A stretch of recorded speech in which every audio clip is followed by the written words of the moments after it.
Today we are going to have Guru Puja. I am supposed to be your Guru.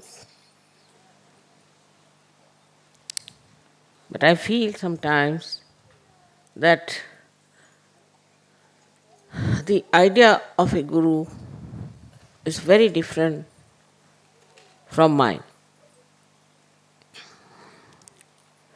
Normally, a Guru is a very, very strict person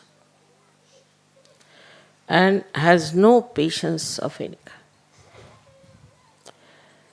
Even, say, music.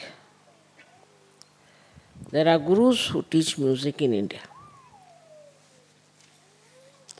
So all the disciplines have to be absolutely followed. I know about this great musician Ravi Shankar. We had been to Mayur where he came, and my father was very much respected by his guru, Alauddin Khaza. So he asked him, why don't you play something? So he didn't tell him anything that time. Then he showed a big bump here. He said, sir, do you see this? He said, what? My own Tanpura, he broke on my head because I was a little bit out of tune. Otherwise, he was a very nice man, I must say. I knew Alauddin Khaza. But when it came to teaching, it's a tradition, I think, that you have to put all kinds of disciplines on the students. But still the students stick on to the Guru. They look after all the time. They are bothered. If the Guru he wants this thing, they'll run. If he wants this, they'll do. And Guru goes on taking different types of tests of the disciple.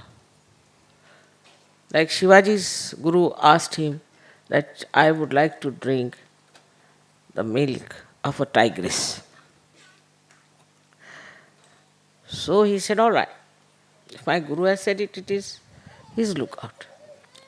So went to the forest and he saw a tigress sitting there.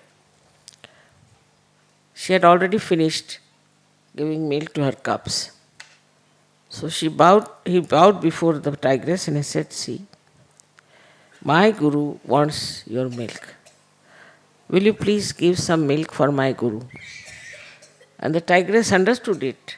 She stood up and he took out the milk of the tigress for the Guru. So, in this one can see in the obedience of the Guru, one achieves even the impossible things. Another time his Guru said that he has got a big boil on his leg and that it is all ripe and anybody who will suck it has to be my disciple, and my disciple, when he sucks it, I'll be all right. Everybody was so averse to a thing like that. Shivaji Maharaj said, of course I will suck it. He bent down and he started sucking it from the bandage that was there, and it was a mango. So there are 3 types of tests are all the time taken of the disciple. Firstly, how much they obey you. But as you all have got realization and you are your own gurus, I don't put that condition on you. I leave it to your freedom. I tell you earnestly, in all the way possible, what I think good for you. But I don't compel.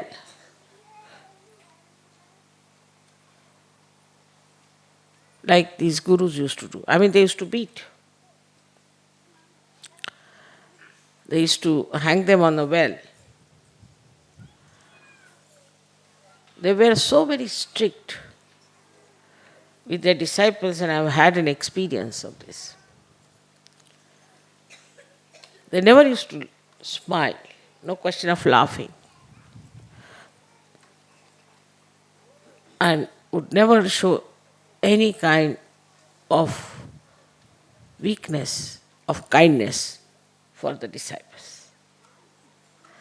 This is about the spiritual gurus I am telling you.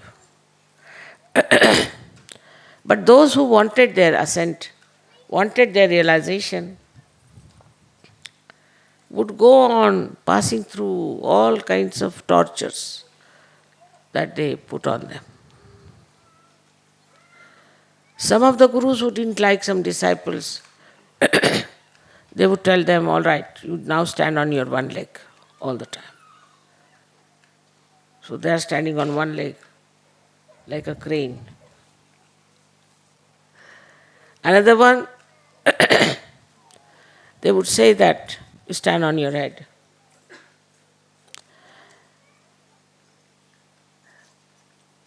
The way they used to treat their disciples was rather difficult for me. I can't do it.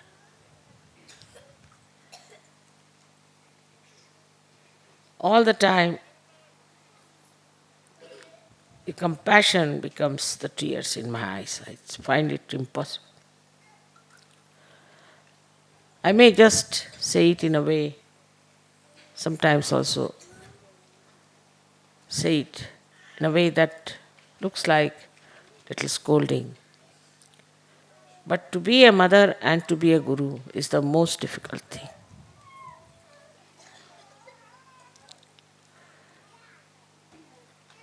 I do not know what comes first. But of course, every mother wants her child to be good.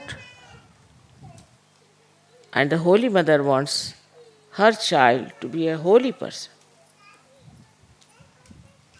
The first thing is the holiness. Now for that, how can you compel someone?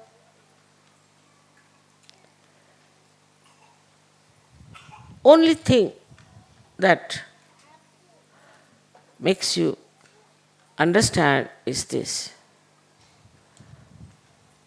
that if you don't become holy, how will you get your ascent?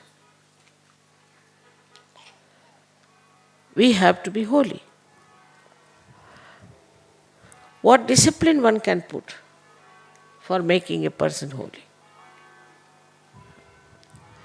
What can you force? What can you get angry for?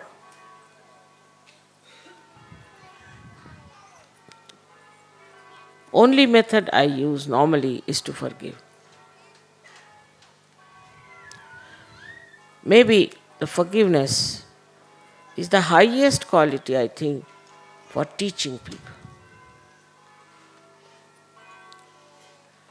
When they know that they have done wrong and they confess it, then you have to forgive. Like in the life of Buddha, there was a man who was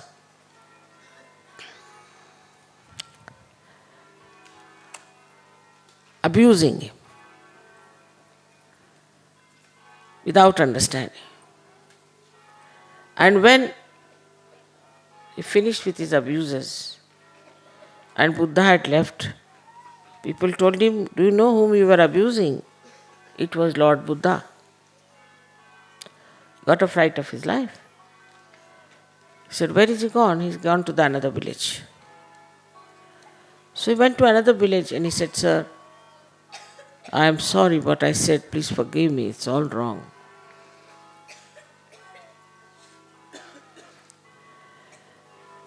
And I should not have done it. You can punish me the way you like. Lord Buddha said, when did you do that? He said, yesterday. He said, I don't know yesterday, I know only today. See, even when you tell these things, how great one feels, isn't it?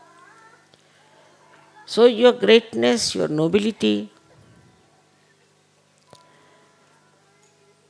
will definitely influence people. It's not by fighting, by quarreling, by saying harsh things, it is going to work out. Also, the gurus used to control the children very much, the disciples very much. Absolutely control. You have to get up at 4 o'clock, sit down for meditation. If you have not got up, they would beat. I can't understand. Sahaja Yoga is very different from all other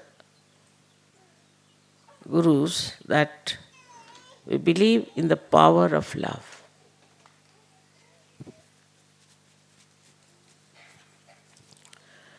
Power of love teaches you how to be forgiving. It makes you noble. It makes you very balanced. So the gurus who were there for Bhavasagara to establish dharma in the human beings, first thing they had to balance themselves against all practical things, as they call it. They think it's not practical. But they said, no, for us, this is higher, nobler, and important. So they would balance people because they had this power of love within themselves. All these Adi Gurus and their incarnations, if you see them, they always had balance and always praised the love of God.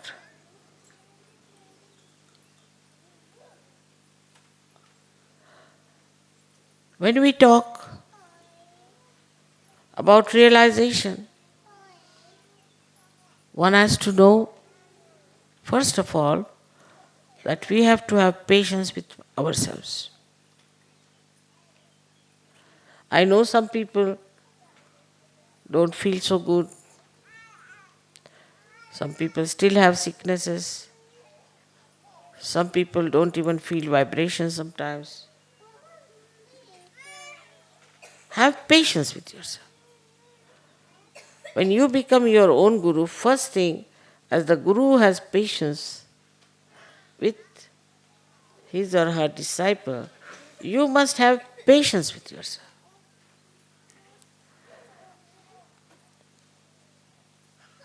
In that patience,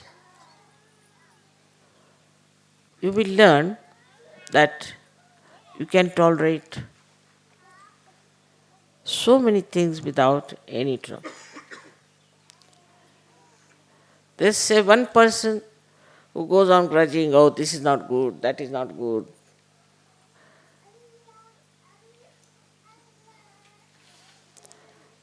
Because they have no patience with themselves. If you have patience with yourself, everything you'll accept. Wherever you are with yourself because you are realized souls. So you won't frustrate, you will not get angry.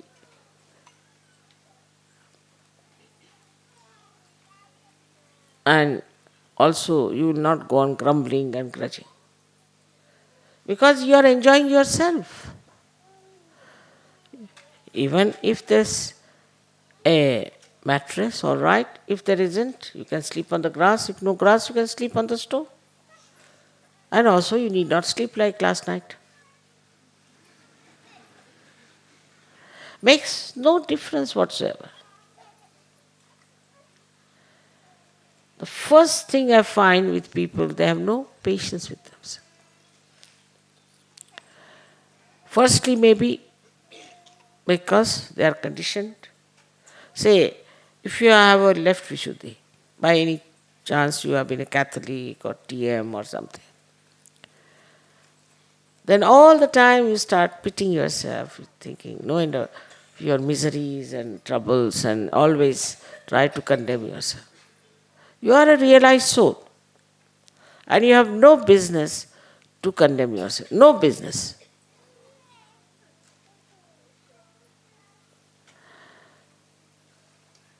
Like a person who is getting drowned, has been saved, has come to the shore, now he's doing nicely. He's got his second life. And there he's still trying to express his agony as if he's getting drowned. So you have to awaken yourself. No, no, no more I am there. I'm finished. It's gone now. I'm different. That was somebody else. I'm not the same person. This is how you have to tell yourself very clearly that I am not going to condemn myself.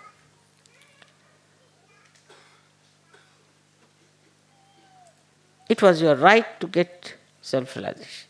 You got it. And then you cannot enjoy it because you have these conditionings, especially in the West. To be miserable, it is very fashionable. There are miseries of people who have no miseries.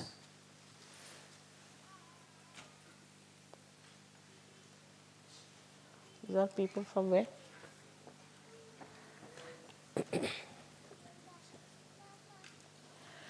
So, for such people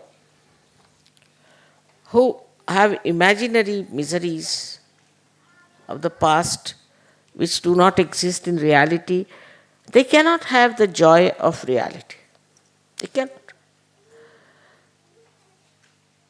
So, for a Sahaja-yogi, it is important that he should have joy.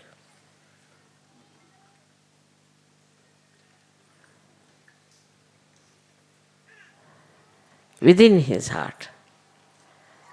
It's like an ocean. It's like an ocean which is there all the time to give you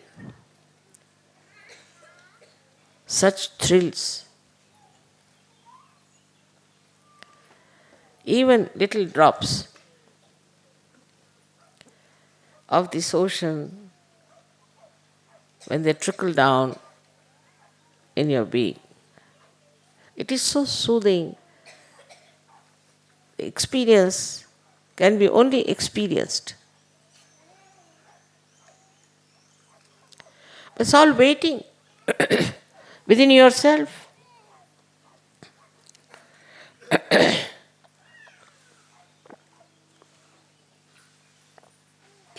And such a person also makes others joyous. He cannot see another person unhappy, in trouble. Himself is full of joy and spreads joy all around. You can get joy from small, small things. Because you have the ocean, and a little thing that drops into the ocean creates such beautiful ripples. they touch the shores. Not only of your own being, but of others. Very, very small things make you so very happy. And that all the time you are just like a surfing, as they call it these days, on this beautiful lake or a beautiful ocean of love. Love is joy giving. It's not carnal love, it is divine love. So, as Sahajogis and as Gurus, we have to love ourselves and understand our own value. I think Sahajogis have not yet understood their value. How many people in this world can give realization?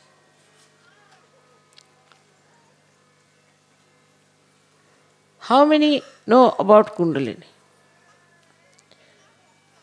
How many have seen people being resurrected all the time?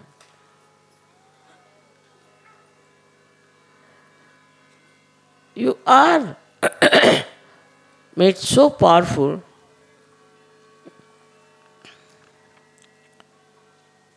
that even looking at people you can give realization.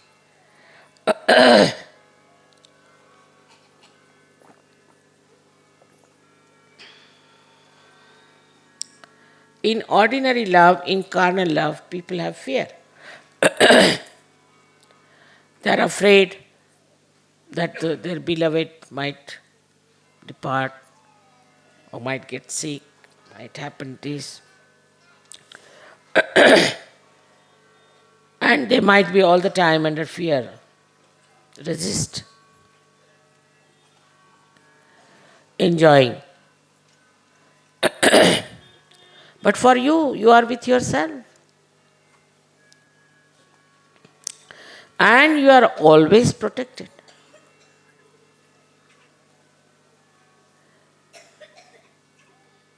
If your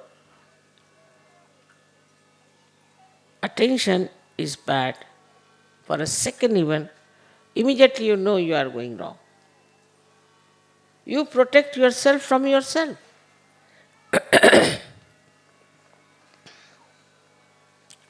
As soon as you get some physical problem, you can feel it. You know how to cure yourself. But again, one has to have balance. If you are off the balance, then you don't even feel vibrations. You don't even feel what's wrong with you.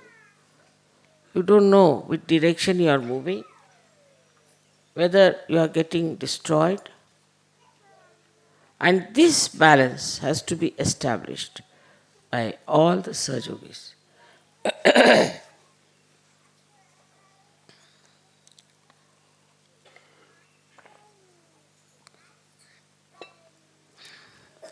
These imbalances come to us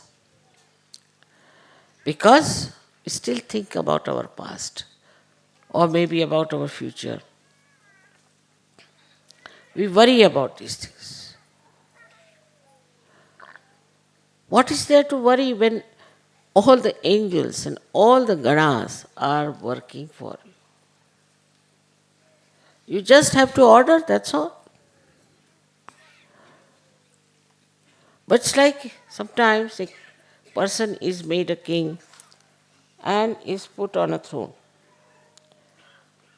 But before that he was a beggar. So anybody who comes to bow before him, he says, all right, give me £1. You have to know that you are all realized souls and that you have all the powers within you. Only thing which is very important is the balance. In Sahaja Yoga also people get into imbalances. How? Like I've seen people who are, say, afraid of these worldly laws. They don't know there is such a powerful energy all around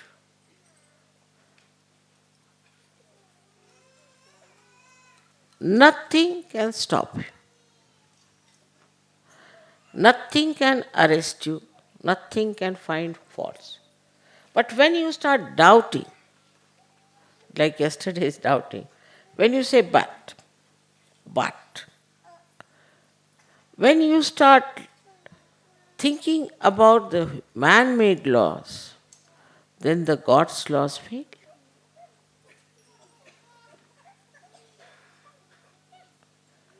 Otherwise, nobody can punish you, nobody can arrest you, nobody can do anything to you. You are absolutely protected.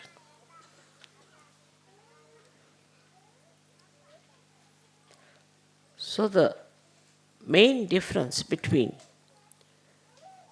the old style of Guru and the modern style of Guru is this, that the old Gurus used to say you must suffer. All right, you have to be arrested is very good. If they give you poison, take the poison.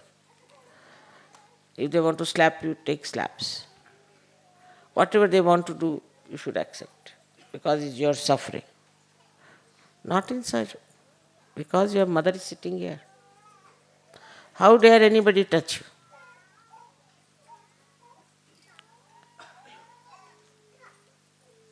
No one can harm. You have to believe me when I say that. No one can harm you, but you must have that faith within yourself. Nobody had Adi Shakti as the Guru. Adi Shakti, the one who has all the powers of the world. So who can harm you? Who can torture you? Who can trouble you except for yourself if you want to torture yourself? Nobody can help. So the greatest difference between this disciple of other gurus and yourself is you don't have to suffer.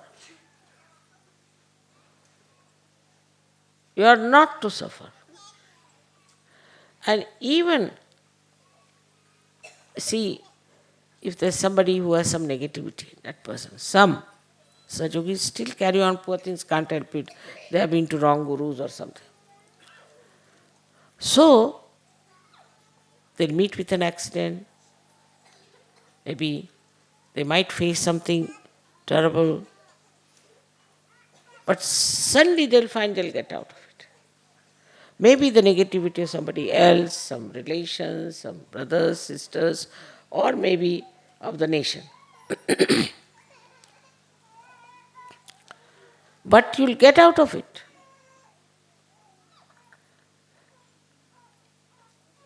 It is a very remarkable thing in Sahaja Yoga that there are people who are catching, Mother, my heart is catching, my this is catching, that is catching.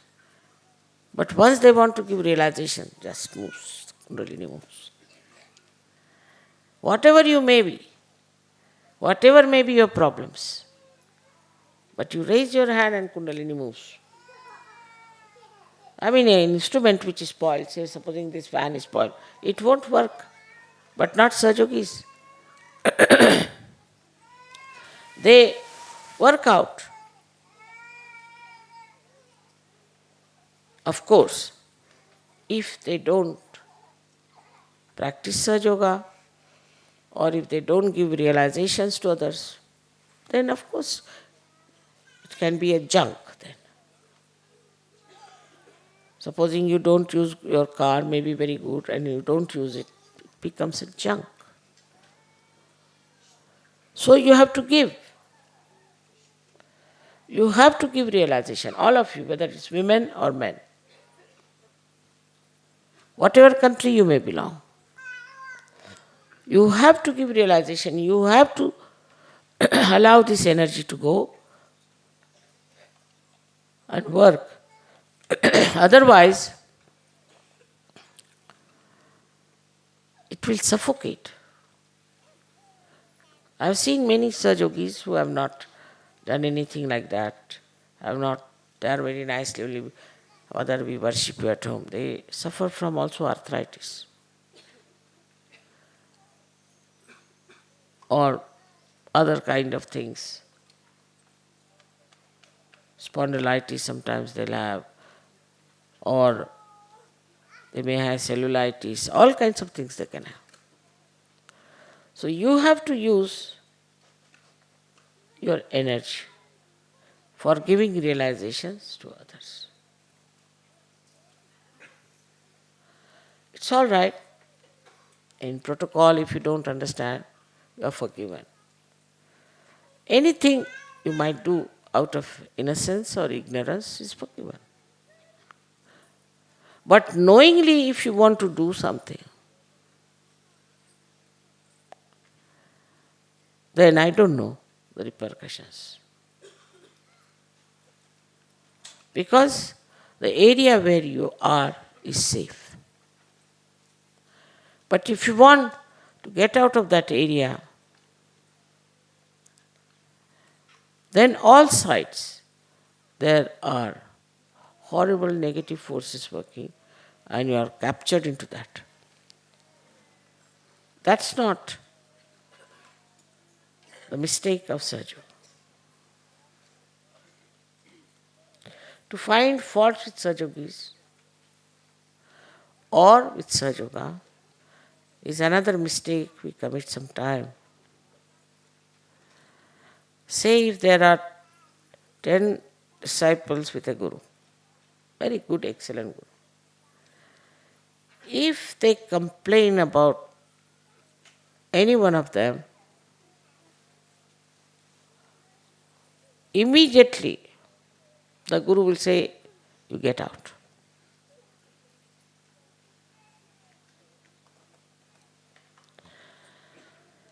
They have no business to complain about each other. On the contrary, like this hand is paining, then this hand doesn't complain to the brain but tries to soothe it.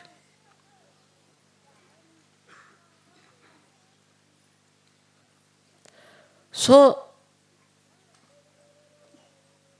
Sahajogis are gurus who belong to the collective. They move in a group, as described by Gyaneshwara. That you move now like the enlightened forest, which gives whatever people like, want to have, kalpatarus. And he says you move like oceans and talk about God. It's not one single man standing and saying something. We saw yesterday in drama how a single man had to suffer. But you are in a group. And all of you move in a group together with one understanding. Such a powerful group it is. They bring ambrosia to the people according to Gyaneshwara. But this power of collectivity that one feels is the first judgment of a person. Those who cannot be collective are not yet Sahajogis. Some people think that they have served me, they have looked after me, they do my puja or something, so that they have a right to scold others, to get angry with others, shout at them, tell them work, do all kinds of things. It's not so. You are a Sahajogi when you are absolutely collective. Otherwise, you are not a Sahajogi when you are not collective. It's so simple that ego, the conditionings of ego, or conditionings of the past may keep you away from others, and there is no connection with the divine anymore left. Those who are not collective people have no relationship with the divine.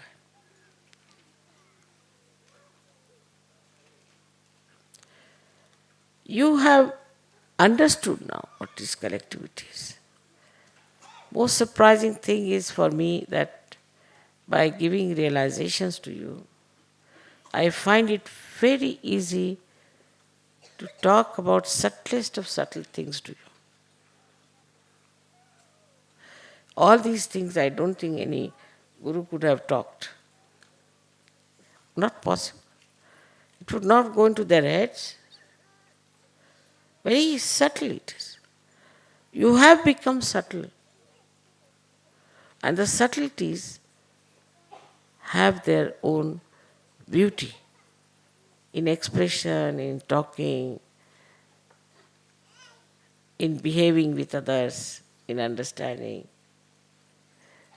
It's so sweet and so beautiful. The collective feeling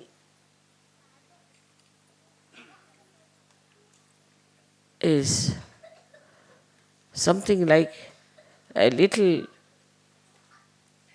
particle of clay thinks it is a mountain. Like a drop becoming the ocean. But if there's one drop who says, no, no, no, I can't be collective, I stay on the shore, all right. The sunshine will evaporate. But mother, I worship you, I do this, I do that. With all that, if you do not develop collectivity, better not worship me. For that, how a guru should act with the collective. In Sahaja Yoga, nobody should feel that you are some hierarchy or a higher personality. If you start feeling like that, then at that point, you must know that there's some possession on you.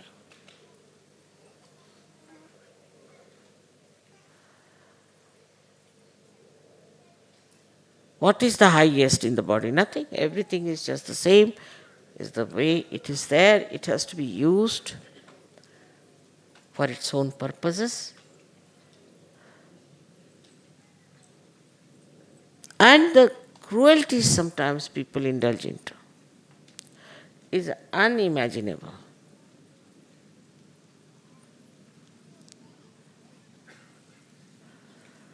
How can this kind of satisfaction be there if you are Sahajogis? I don't know, they say so, that gurus used to beat and they used to do all kinds of things, they must be booths. Don't know. Very angry gurus. You cannot afford to be angry. You cannot afford. Anger means imbalance. You get attached to, say, your family. Start talking like that, or no more.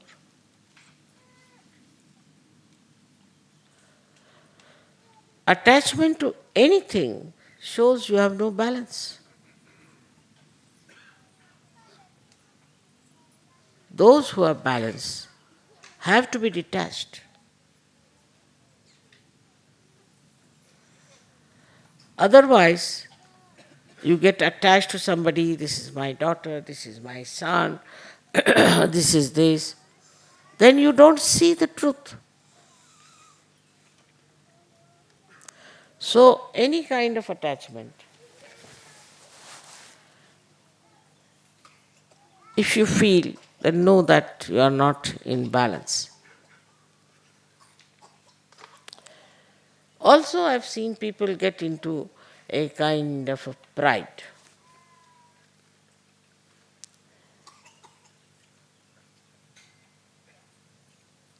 Pride that we are Sajogis.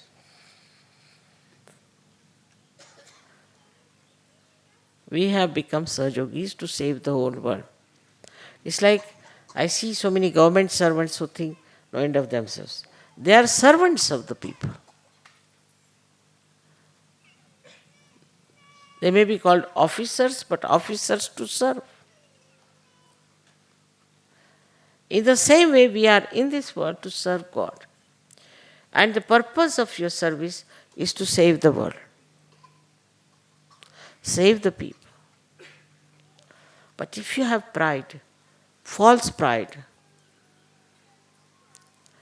how can you do that? The way you will talk, the way you will behave, nobody will come near.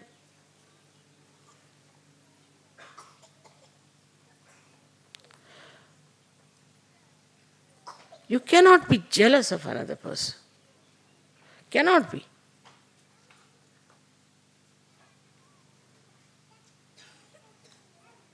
Because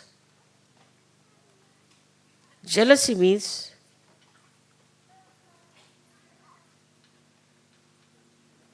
that you are trying to harm yourself, really.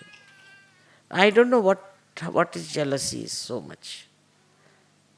I see people getting jealous, but I don't know what it is really, jealousy. The funny stuff, isn't it?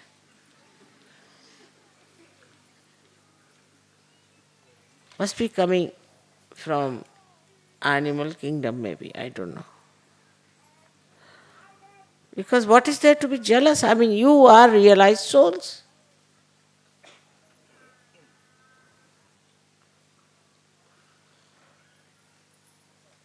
How can you be jealous of anyone? Say, supposing you are a diamond and another one is a diamond, very good, both put together will become even more brilliant. Now, supposing somebody is no good and you are very good, then there is nothing to feel jealous of the man who is no good. Or also somebody who is good to feel jealous. What is your gain? If you think that gentleman is good or that lady is good, better try to follow what she is doing. How is she good? How she has got this goodness. It's better to study. I really enjoy the most when Sajogis start expressing their feelings about other Sajogis. Mother, he is like that. Mother, he is like that. So, they see the goodness of others. They see the greatness of others, the nobility of others. And when you start seeing that, you start becoming.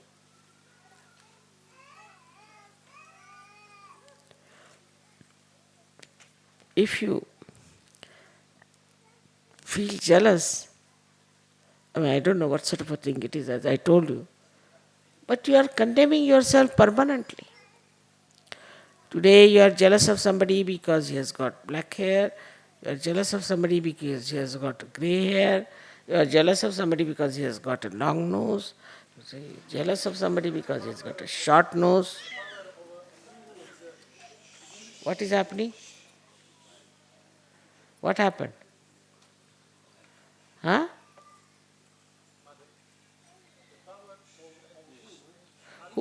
Are you a Sajogi? You are a Sajogi. Then you know the protocol, let me speak, all right? You can ask me later on. This is not the way, this is not a parliament here. I know that I don't force any discipline, but this should be self-discipline. You should be self-disciplined. I'm speaking just now, listen to me. Maybe I might answer you in my speech.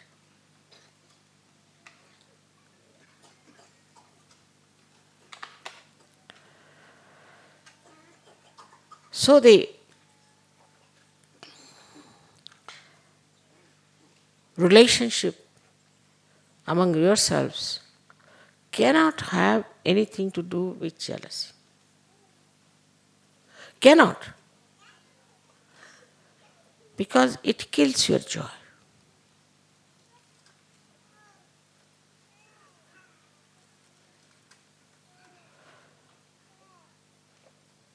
Now, as I told you, that you get rid of your fear, you get rid of your jealousies, you get rid of your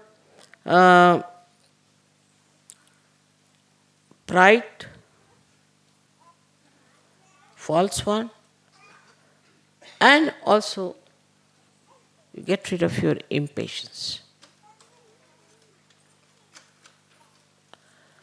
You must have patience. This is another style of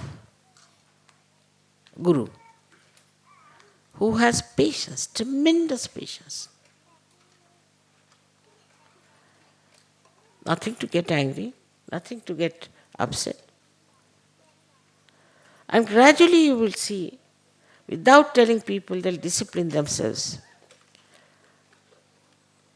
It is you have to discipline yourself.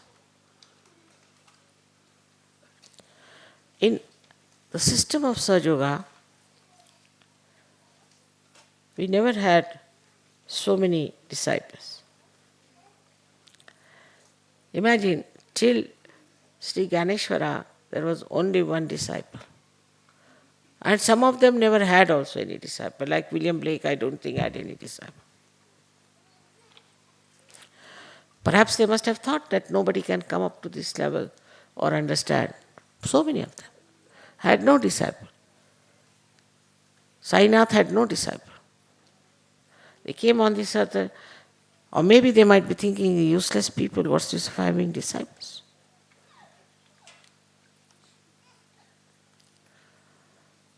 But for you, it's so great that we are so many of us together now. So many. We understand each other, we know each other. We know all about Kundalini.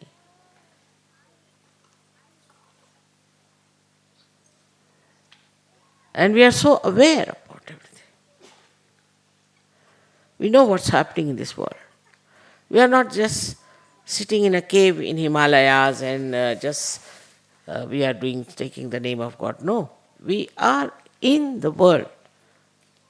We are not running away from the world. We are in this world. We are facing every day every problem that is there. But we are in reality and they are in ignorance. That's why we know. We know the solution. We know the problem and we can solve it. Now you have to just experiment with your powers. Of course with humility. That I have to warn. Some people, see, they just sit on the horse. Immediately I say that. First of all, you must know you are a store of knowledge. Complete store of knowledge. About everything. Except for banks, I would say. That's a problem for me.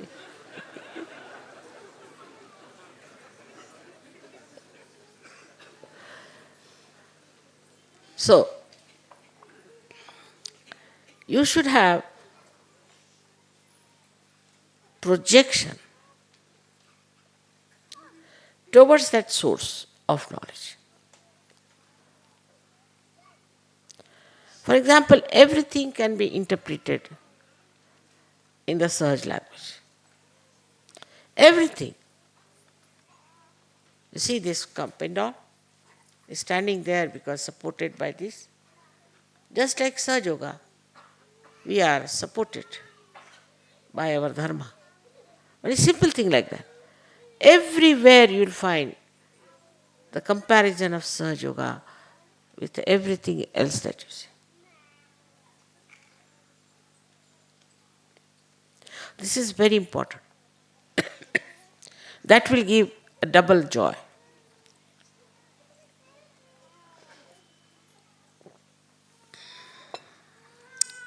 The other day I was coming back and in the airport I was perspiring, absolutely. And the Sahaja Yogi who was with me, he said, Mother, you are sucking all the heat of this place, the negativity. It was a fact. But only a Sahaja Yogi can see. Everybody was sitting nicely. I was the one fanning myself. Everybody was so comfortable feeling the cool from me, and I was fanning myself.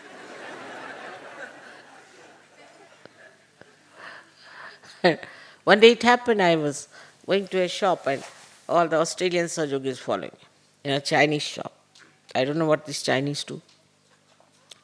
Climbing up, I was feeling so hot and exhausted, I was just trying to soothe myself. And they are saying, Mother, such cool coming from you. I said, very nice.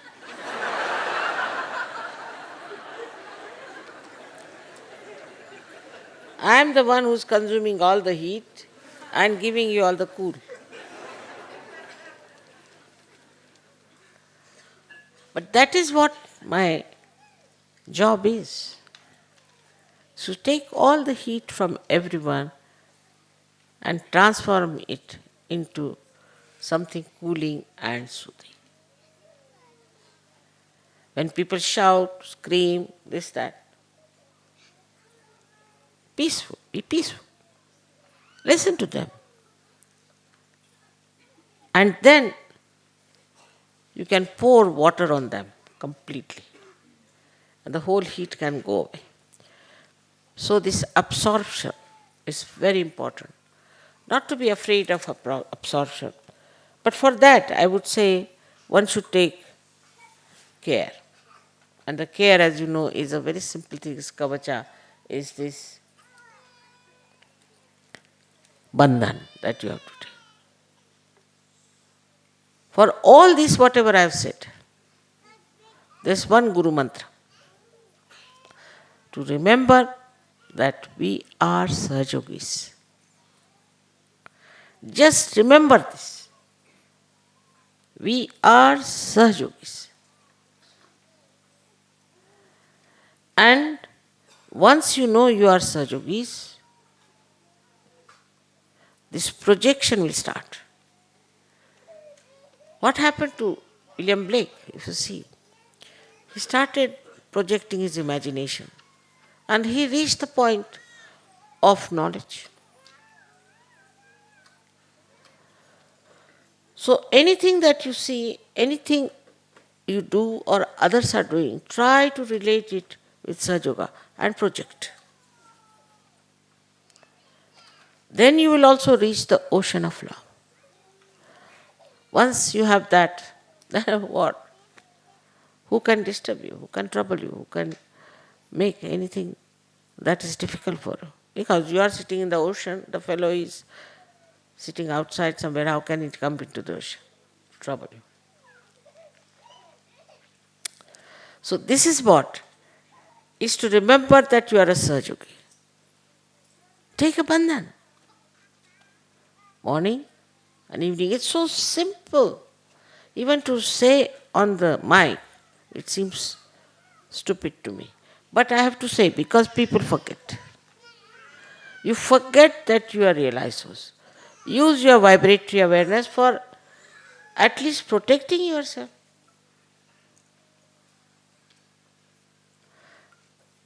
Because there is negativity sitting next door. So be very careful about this to remember that I am a Sahaja Yogi.